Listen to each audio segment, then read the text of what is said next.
Welcome to the Embrace the Face podcast, where we celebrate all things weird and wonderful. I'm Allie Anderson, your host, here to bring you high vibe content and interviews for your highest good in self-healing and ascension.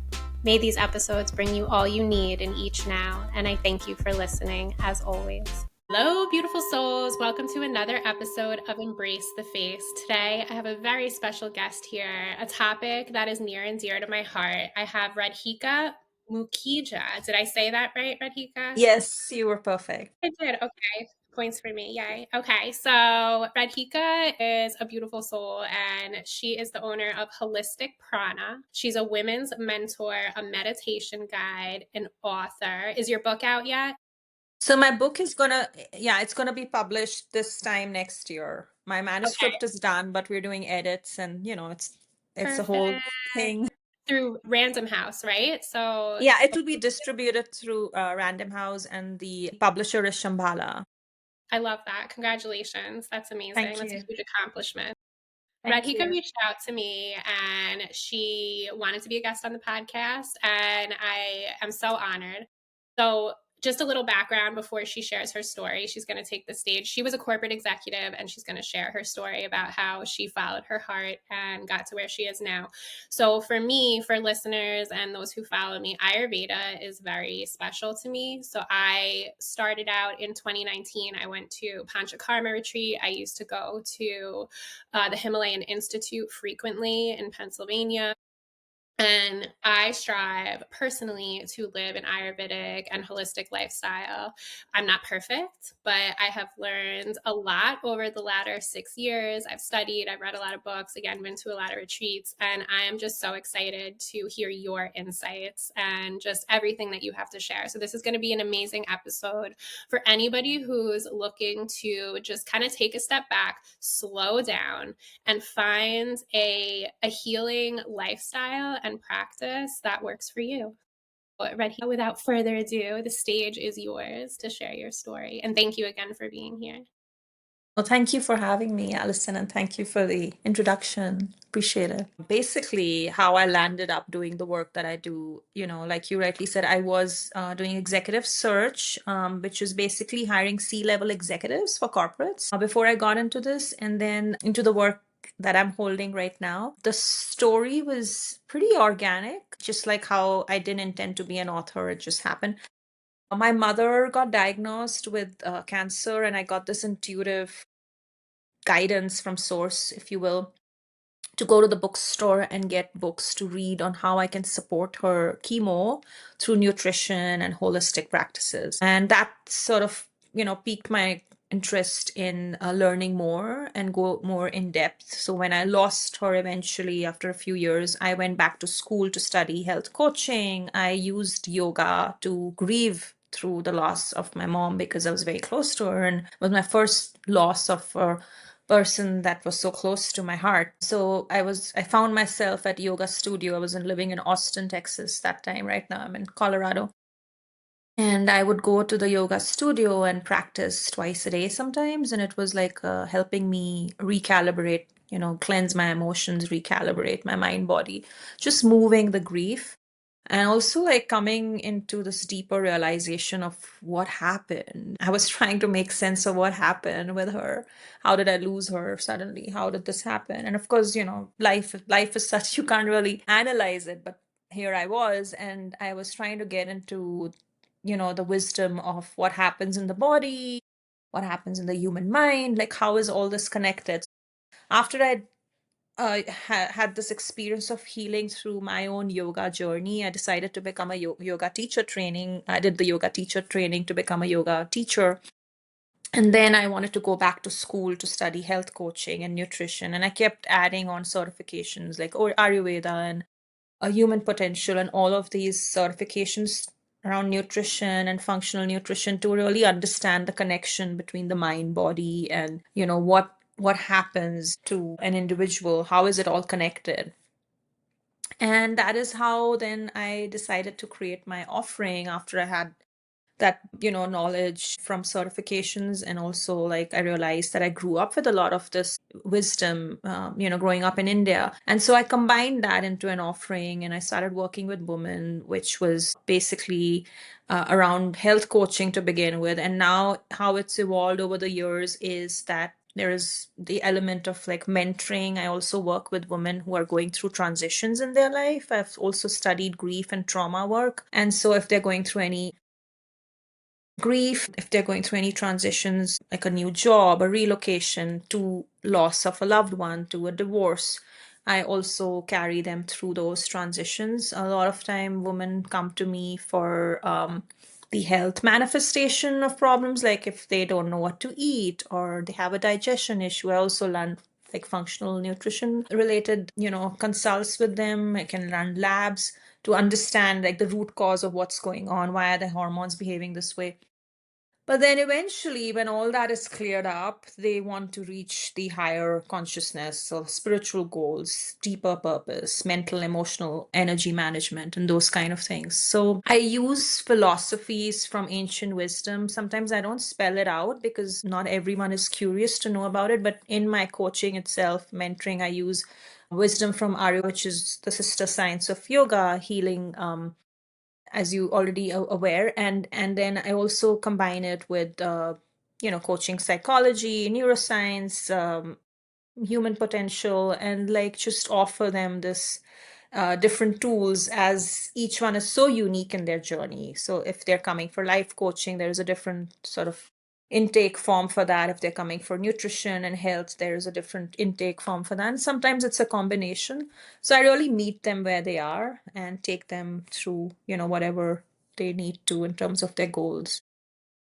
I think that's so beautiful. I think that it's great that you don't package yourself inside of one box, and you, although you have a niche brand and a niche business, you really tailor fit it to what your client needs. And I think that that's so important, because I love how you said that. First of all, I'm sorry for the loss of your mom. That just must be so hard. And I think that you're Yeah. honoring her memory and her legacy in a way that just is so soul fulfilling, and it's a way to tap into that energy for your highest self. And I feel you just need to know, like, energetically, intuitively, I'm getting that you are just you are such a rare gem, I'm getting, and that's a good Oh, thing. as in thank you. as in you have truly followed your heart in getting all of the certifications and knowing what is needed to encompass a whole business, and to be able to, again, not put yourself in that box. Like when you were in corporate executive, you have to be a certain way, and you have to,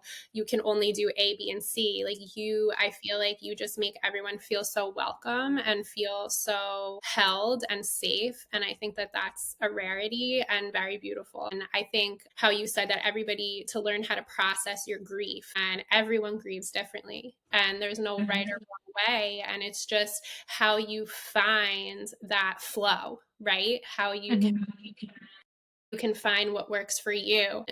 When you mentioned how first you'll start with the physical aspect, I think that's how kind of I started out as well, like trying to, it really is trying. I was always involved in Reiki and intuitive insights and things like that, but when I got physically ill, I really had to focus on that first, that Mm. aspect of my life first. And what is working, what is not working, what am I putting into Right. my body that's either hindering my healing or is helping my healing. Right. uh, Ayurveda, definitely. You did the integrative nutrition Hmm. certification, so you have like this incredible background. And I do have a question for you, actually, because this is something that I have come across several times with those who were born in India who moved to the States. I don't know how old you were when you moved to the States, but Yeah, I was close to 30. No, 30. oh, you were 30s. Almost, yeah. Oh, all right, very cool. It's interesting to me. So when I was working in a ketamine clinic, so a mental health clinic, and there were Hmm. patients who we would go into deep somatic work, and a few who originated from the country of India who started during their ketamine treatments to actually have messages come through that they needed to return to their roots, that they, Mm. whether they were here in the States for their whole life or they had just moved here, that they many of them were getting the calling to return to those roots. So do you want Wow. to talk a little bit about the pillars, the foundation of Ayurveda, and what it really means to incorporate this aspect of a lifestyle into one's life? Yeah, I think I really resonate with that. You were talking about the calling that they had to return to their roots. That kind of happened with me because I didn't start by in my coaching, it was mostly nutrition and like biohacking and things like that. I didn't start with like incorporating the wisdom of these ancient wisdoms like yoga philosophy and Ayurveda. That also, I have a story that how that happened. I also had that trigger point, if you will, that oh, this is from my roots, and I have grown up living this wisdom from a very unconscious way. Like it's just like the philosophy is just so like embodied in your lifestyle that you don't even realize it, right? You take it for granted. Mm. So I think before I did any other certification to understand what it is, I realized that I grew up with this. So like the main three concepts of Ayurveda, which I'm sure you're already aware that I teach, but I also don't use it from the pharmacological, like in terms of prescribing things like medicine and herbs, but more like Ayurveda is basically to me and living in alignment with nature and seasonal cycles and cyclical living. So it translates to, as you know, the science of life, right? So it's like, what is it that we can learn from nature? So using it as a lens to just get more aware of your body and coming back to homeostasis. And the three foundational principles that I keep coming back to are samana vritti in Sanskrit, which translates to like increases like. So like, and that's not just with food, whatever qualities we engage in, whether it's food, thoughts, or environment, they amplify. So if you want to feel more cold, you are going to have more cold food and that will amplify it. But do you really want to do that? But when it comes to thoughts and the books you're reading, but the kind of books you read or the thoughts you have, just noticing that whatever you keep giving more attention to, it will be amplified. So, example, cold, like I said, cold foods in wintertime are going to increase more of that vata quality, which is the quality not just in our body, but also in the environment. So that relates to air and space. So that will create more of that. And then if you're eating too many spicy foods, that will create more of that, the pitta quality of the fire, which the energy of like being a little more aggressive and active. So just getting in tune with what is happening when I'm doing that, when I'm engaging in these kind of eating habits. So I think it really teaches us to get aware. A lot of my clients are not very aware when it comes to eating or even their lifestyle. So what we surround ourselves, that's what we become. And then the second one is which helps in the eating is the opposites balance, which is like Vishesha Vritti, which translates to opposites balance.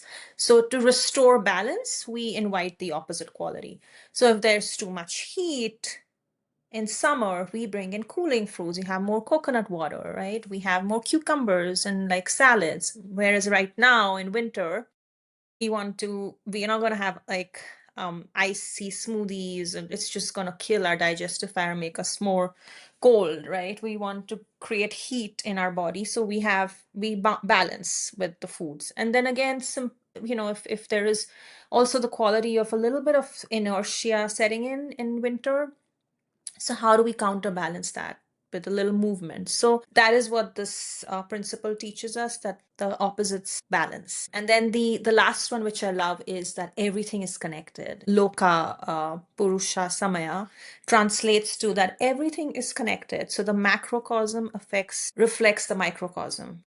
Microcosm is our body and the macrocosm is the nature. But also, like in a broader sense, I think the ancient wisdom of Ayurveda also teaches us that we are not making these changes in our lifestyle or the way of living, and it's not just physical, but also our mental, emotional, not just for ourselves, but it's going to affect the collective consciousness, the individual consciousness, right? Because a lot of us, for example, will say, oh, I'm not into politics.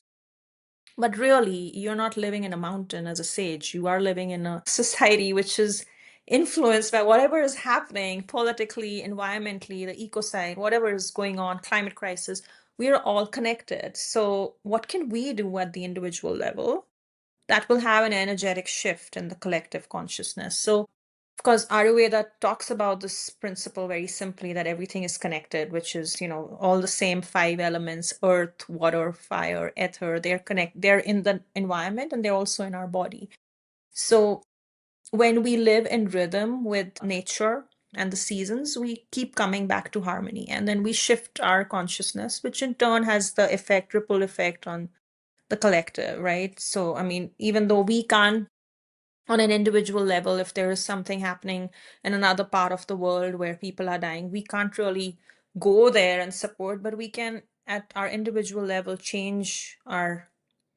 shift our thinking, shift our lifestyle, and that will resonate outside. So, yeah, those are the three principles that are very simply translated to, individuals who want to just pick on some quick wisdom from Ayurveda to incorporate in their life.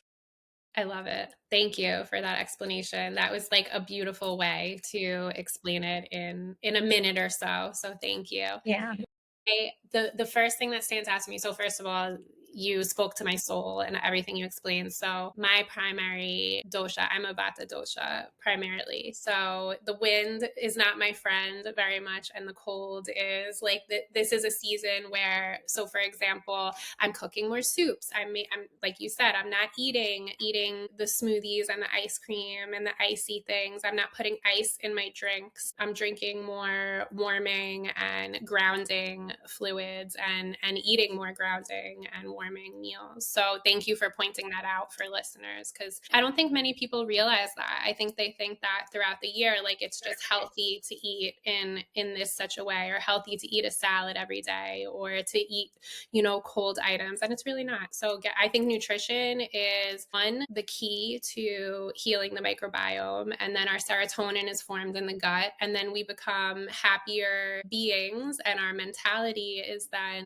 kind of shifted, and our perceptions can be more easily shifted, and bringing more gratitude into our life and living in the moment and just slowing down. And I find it so interesting the way that you explained it, and thank you for giving the Sanskrit explanations. That it's no different than the Ayurveda is its own ancient wisdom, and then we also have the law of attraction. People who go by the law of attraction, right? And Mm-hmm. the laws of the universe, and every chakra is associated with a law of the universe. So for example, the sacral chakra, the second pillar that you described, so like attracts like, right? So the Right. universe is mental, and that's the crown chakra. And then you have the sacral chakra, which is the law of polarity, so the opposites. So no matter what ancient wisdom you look at or where it is rooted in, it's all collect the same. So Mm-hmm. whether you're following it via Ayurveda or you're following it via just simply the law of attraction as you know it. So I Right. just love that you explained all of that. And it's so true. And this is like the heart of my work that I do, is to get people to realize that if you really just look within, that if you start to do the work on yourself, if you start to know what works for you, if you start to work on the perception shifts and the body, mind, spirit, soul healing, that you then in turn can't help but send out those vibes to other humans, Exactly. and it just spreads. It's like a seed. You sow the seed, you water it, you take care of it, you Mm-hmm. sing to it, you move with it, you do everything with it, and it just cannot help but blossom and bloom. So thank Right. you so much for that explanation.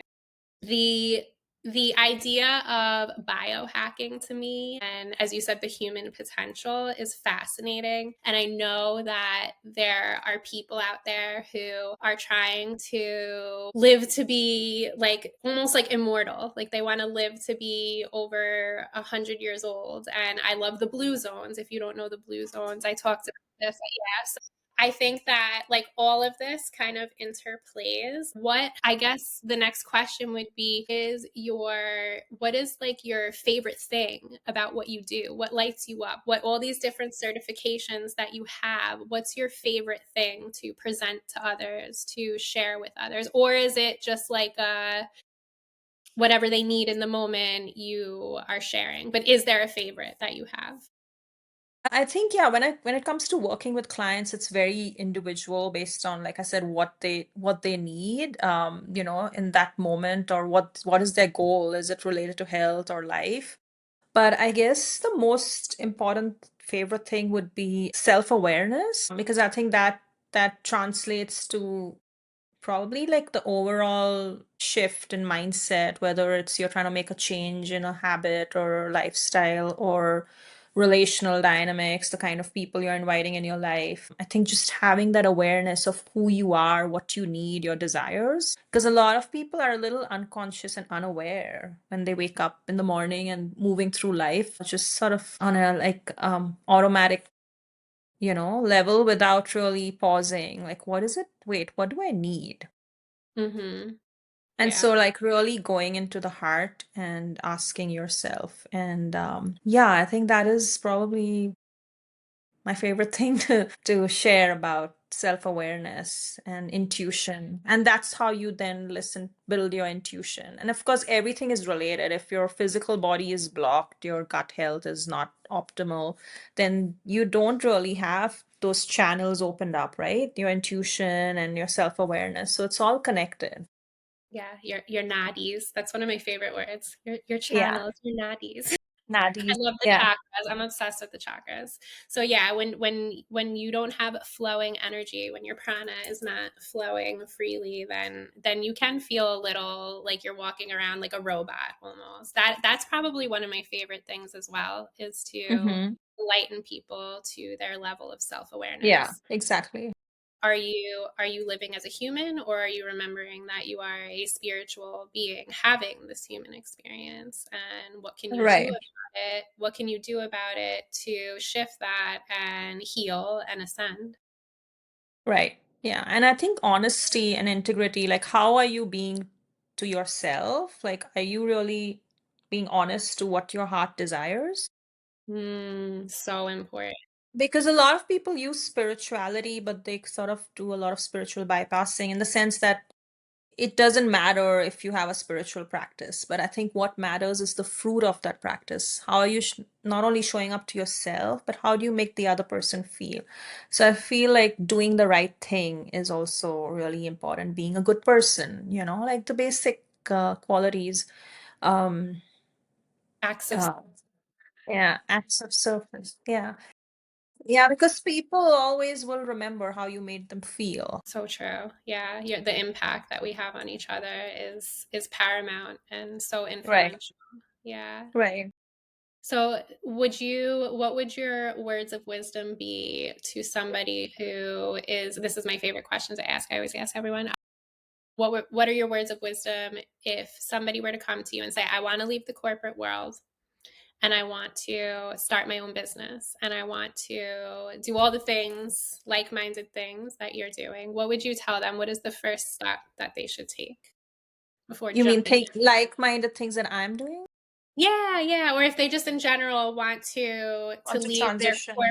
their mundane corporate life into following their heart, being self-aware of who they are, remembering who they are. They finally remember who they are, and then they want to do something with that, follow their desires. Yeah, I love that question. I think I normally would begin with like doing some assessments, like what are your values, like so helping them through an assessment of their values, like whether your value freedom, you value love for learning, you value service, So like just understanding, just getting them to understand what is more important to them, because that kind of helps distill what is their deeper purpose. Like what is it that really brings a light to them when they talk about it, or something that they want to create, so it shouldn't be something because they saw the other person doing it, it looks cool, but just going down a step further, and then also helping them go in again. I go back to the heart consciousness. It's like, what is it that you really want? A lot of times they share things from their mind,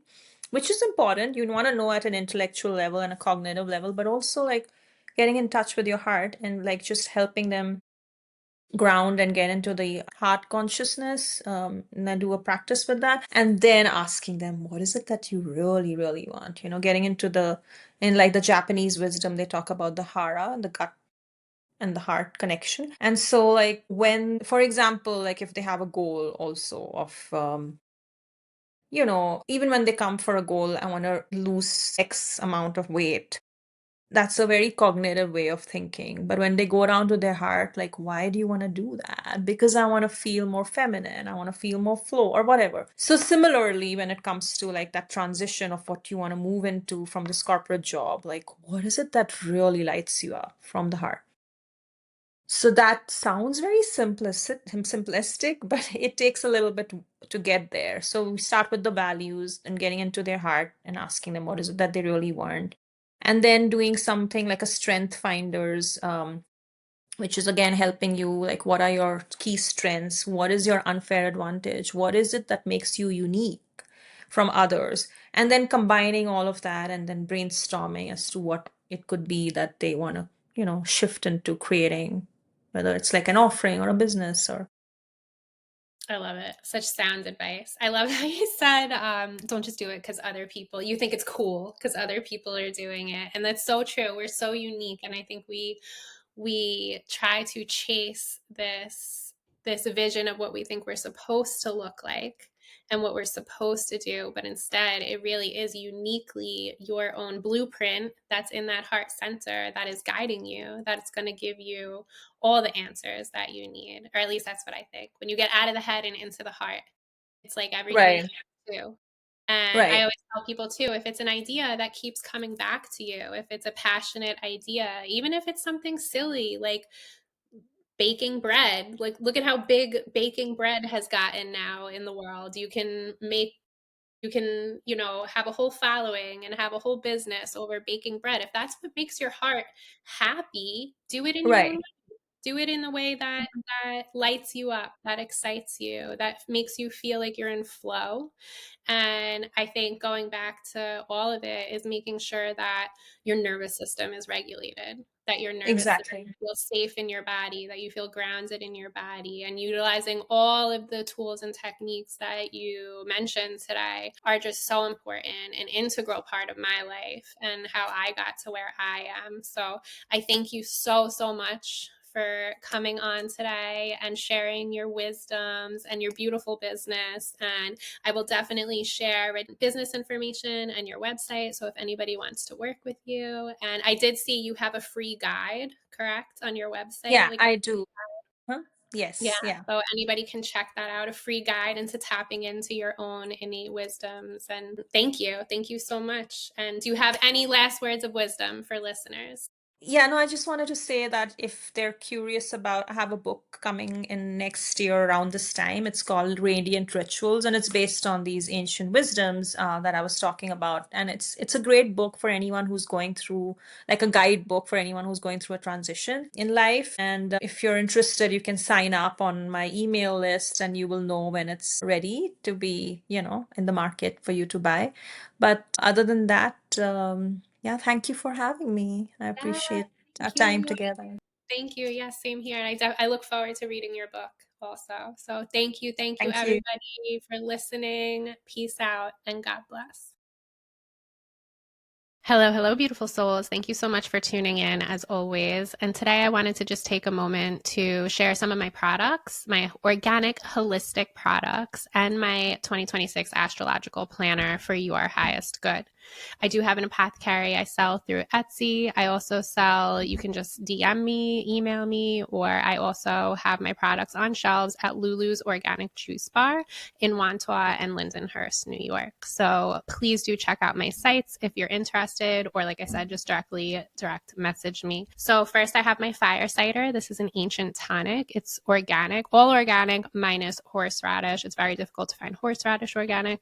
So this is a fermented tonic probiotic in apple cider vinegar with organic produce, spices, and herbs, and it sits for a few weeks to a few months, and it is bottled, and it can be used medicinally, prophylactically for gut health and to keep your immune system nice and healthy. It can also be used as an antiviral and antimicrobial, meaning that when you are suffering with a viral illness, any kind of cold, flu, COVID, anything like that, you can take this up to 8 tablespoons a day. As a prophylactic, you can take it as 1 tablespoon a day for that gut health and the immune boosting properties. And then again, when you're sick with a viral ailment, you can take it up to 8 times per day, which is pretty cool. It reminds me of Mary Poppins, a spoonful of medicine helps the sugar go down, right? So, or what is it? Backwards. A spoonful of sugar helps the medicine go down. Thank you for being with me on this ridiculous podcast. So this is my fire cider. It's amazing. I've made it for the latter 5 years. Friends and family and clients loved it. So I went ahead and legitimately got it going and with proper labeling. And so this way it can be sold on shelves in stores or just properly sold and delivered to your home or your friends and family for gifts. I also have my Enlightenment tea. So this is also all organic, chamomile, lavender, mint, and rose. This is a concoction that I came up with when I stopped drinking almost 5 years ago when I needed a relaxing tea and a sleepy time tea. And this is honestly, besides the fire cider, this is a top seller. So Enlightenment tea is a favorite. Very calming. It's not too potent. It's an easy drink, honestly, to get down. My kids even drink it. And I have friends who told me that they've given it to their children as well when they aren't feeling well. It's great for stomach aches. It's great for colds. It's great to just calm the nervous system down. And then last but not least with the apothecary products, this is my detox and digest tea. So this is ancient Ayurveda. This is cumin, coriander, and fennel. This is said to awaken thy Agni, that digestive fire. This is also said to help with digestion, awaken your metabolism, the mitochondria, that powerhouse cell, and also to help decrease bloating, so post-eating after meals. So if you are somebody who gets very bloated after meals, literally drink this on an empty stomach in the morning, awakens that metabolism, that digestive fire, and then you can drink it after meals, but you really don't even need to, because once you drink it during the day, it kind of just helps everything to digest properly and you don't feel as bloated. And you can also use it as a spice mix since it is cumin, coriander, and fennel, again, all organic, and you can use it in your cooking as I do. And also the fire cider can be used in recipes. People were asking me, this is why I made it year round. I used to only make it during cold and flu seasons and winter months, but now I make it year round because people were telling me that they were using it in their teas and their salad dressings and marinating their proteins. So these are definitely multi-purpose. And then last but not least, my creation, my 3rd annual, this is the 2026 Astrological Planner and Daily Journal, has your December 2025 through December 26 monthly calendars with astrological sign placements and lunar phases, as well as your daily tap-in pages with all evidence-based techniques to keep you grounded, to keep your nervous system regulated. It has gratitude journaling, emotion and mood recording, lunar, menstrual, or just whatever daily tracking you want to keep track of, dream recording, those subconscious messages coming your way as you are astral traveling in your sleep, and then, of course, your daily priority and self-care.